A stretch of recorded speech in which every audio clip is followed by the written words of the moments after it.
दिल्लीतील रॅडिसन हॉटेलजवळ या स्फोटाचे आवाज आले आहेत। दिल्लीमध्ये पुन्हा स्फोट सदृश्य घटना घडल्याचे वृत्त।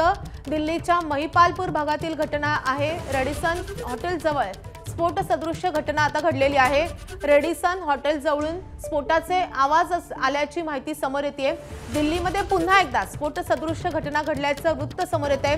दिल्लीतल्या महिपालपूर भागातली घटना आहे। 2 दिवसांपूर्वी दिल्लीच्या लाल किल्ला परिसरामध्ये स्फोट झालेला होता आणि त्यानंतर आता पुन्हा एकदा दिल्लीतल्या रॅडिसन हॉटेलजवळ अशा रीतीची घटना घडल्याचं वृत्त समोर येत आहे। आता ही प्राथमिक माहिती आहे। दिल्लीच्या महिपालपूर भागातली घटना आहे।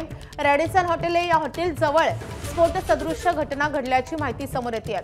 स्फोट कशाचा झाला हे अजून स्पष्ट झालेलं नाहीये। मात्र आधीच दिल्लीमध्ये या स्फोटाच्या पार्श्वभूमीवर काहीसं भीतीचं वातावरण आहे। सगळीकडे कडक पोलीस बंदोबस्त आहे आणि अशातच पुन्हा एकदा रॅडिसन हॉटेल जवळ स्फोट सदृश्य घटना घडल्यामुळे खळबळ निर्माण झालेली आहे। आपले प्रतिनिधी सोमेश कोलगे आपल्या सोबत आहे। सोमेश, नेमकं काय घडलंय?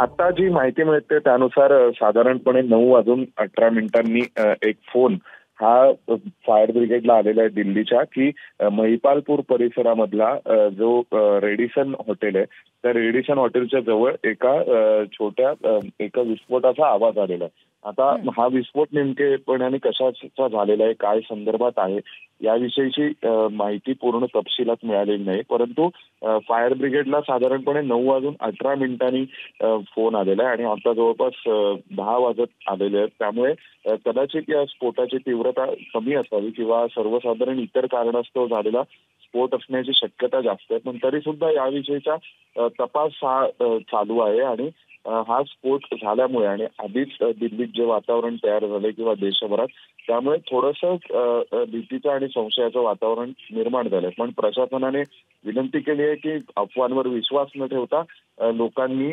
शांततेने पूर्ण माहिती घेऊनच कोणत्याही निर्णयापर्यंत यावं आणि त्यामुळे आता जी माहिती मिळते त्यानुसार महिपालपूर हा जो दिल्ली एअरपोर्ट पासूनचा जवळचा भाग आहे, खूप मोठ्या प्रमाणावर तिथे हॉटेल्स आहेत। त्या ठिकाणच्या रेडिसन हॉटेलमध्ये अशा प्रकारे हा स्फोट रेडिसन हॉटेलच्या जवळ अशा प्रकारे हा स्फोट झाल्याचं कळतंय। आवाज आलाय स्फोटाचा आणि त्याविषयीचा फोन हा 9:18 फायर ब्रिगेडला गेलाय। फायर ब्रिगेडच्या गाड्या आणि फोर्सेस या घटनास्थळी पोहोचत आहेत। सोमेश, या संदर्भात अपडेट घेत राहू। सध्या धन्यवाद या सगळ्या सविस्तर माहितीसाठी। एबीपी माझा, उघडा डोळे बघा नीट।